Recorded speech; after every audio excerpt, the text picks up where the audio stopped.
দেখো শাকটা নামিয়ে নিয়েছি। কেমন হয়েছে শাকের রেসিপিটা? ছোলা দিয়ে 3 রকমের শাক ভাজি। তো চলো শাক ভাজিটা কীভাবে বানিয়েছি তোমাদেরকে দেখাই।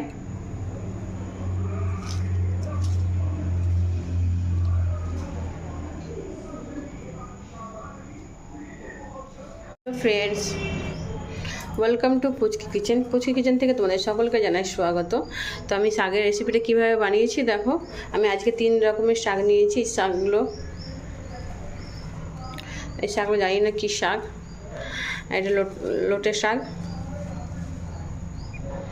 চড়াই শাক যা বলে, আর এটা কুমড়ো পাতার শাক নিয়েছি। তো এই শাকগুলো চলো কেটে, তারপরে একটা পেঁয়াজ কেটে নেব।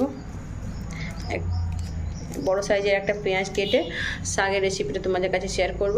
তো চলো দেখতে থাকো, ভিডিওটা স্কিপ না করে পুরো দেখো প্লিজ। ভিডিওটা স্কিপ করে কড়াইটা বসিয়ে দিয়েছি। আমি কড়াইতে তেল দিয়ে দিলাম।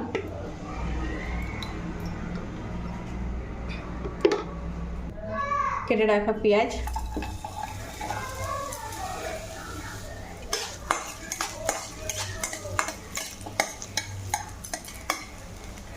লাল করে নেব।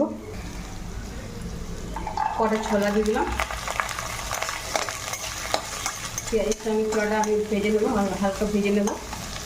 ফাইনালি আমি শাকটা সব পরিষ্কার করে কেটে ধুয়ে নিয়েছি, জল ছেঁকে রেখে দিয়েছি। আর এখানে দেখো 4টে ছোটো ছোটো সূর্যমুখী লঙ্কাটা আমি কেটে আর পেঁয়াজের সঙ্গে ভেজে নেব। তো পেঁয়াজটা বেশি লাল করবো না।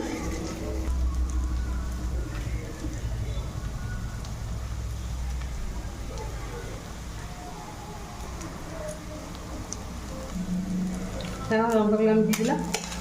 পেঁয়াজটাও ভাজা হয়ে এসছে। একটু রসুন দিয়ে দেবো।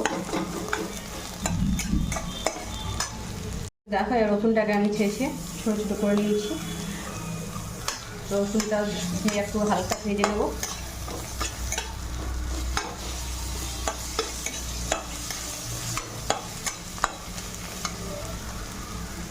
এর শাকটা দিয়ে দেবো।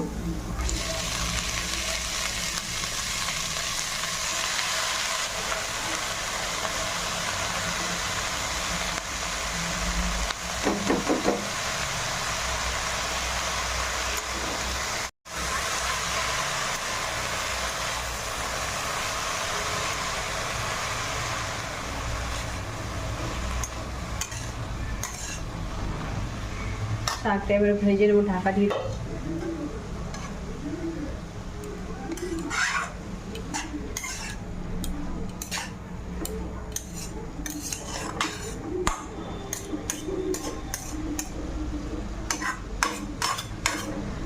ঢাকা দিয়ে সেদ্ধ করে নেব।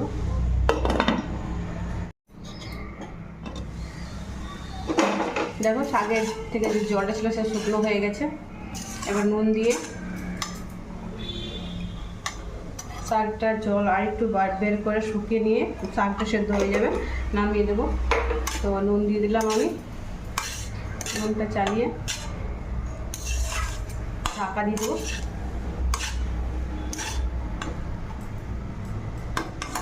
নুন দেওয়ার পর আগের থেকে যে জলটা বেরোবে সেই জলে সেদ্ধ হয়ে যাবে। সেদ্ধ করে শুকনো করে নামিয়ে নেবো। এবার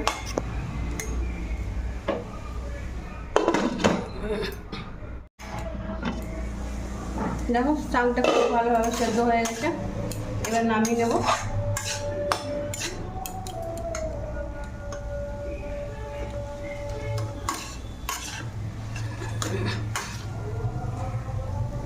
এই লঙ্কাগুলো আছে দেখছো তো, এই লঙ্কাগুলো সব শাকের সঙ্গে এইভাবে মিক্স করে দেবো।